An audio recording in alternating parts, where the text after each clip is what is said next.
La troisième et dernière question est proposée par la professeure Sylvie Cartier du département de psychopédagogie et d'andragogie de la Faculté des sciences de l'éducation. La question est la suivante. Que souhaitez-vous que l'on retienne de votre histoire pour l'éducation des jeunes d'aujourd'hui?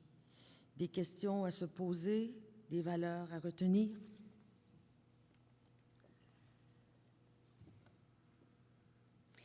Bon, je voudrais vous dire tellement de choses, mais ça fait 1 an que j'écris un livre, donc imaginez tout ce que j'ai écrit. Il y a beaucoup de choses que je voudrais vous dire, mais ça prendrait beaucoup de temps. Je pense à une chose que je voudrais vous laisser comme point de réflexion.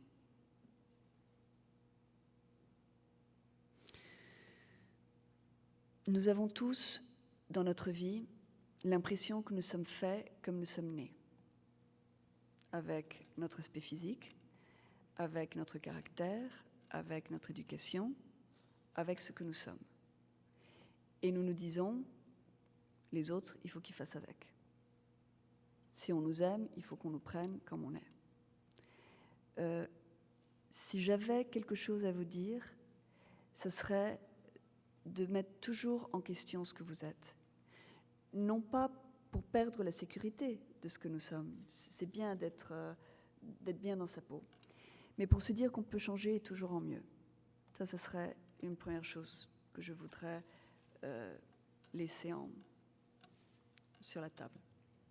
Qu'est-ce que je voudrais que de mon histoire soit retenu?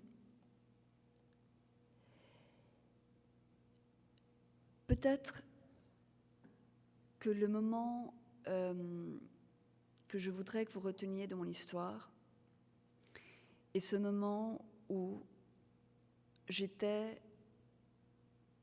avec les gens qui m'accompagnaient quelques heures avant mon enlèvement et tout ce que j'avais planifié était tombé à l'eau.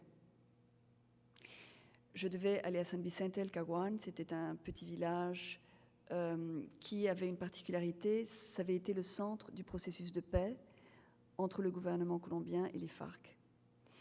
Et j'avais fait campagne politique avec eux là-bas. Et notre parti, le parti Oxygène, avait gagné la mairie. Et ces gens-là avaient soutenu le processus de paix, en particulier parce que je le soutenais moi. J'étais très pour le dialogue et pour la paix, et je continue à l'être.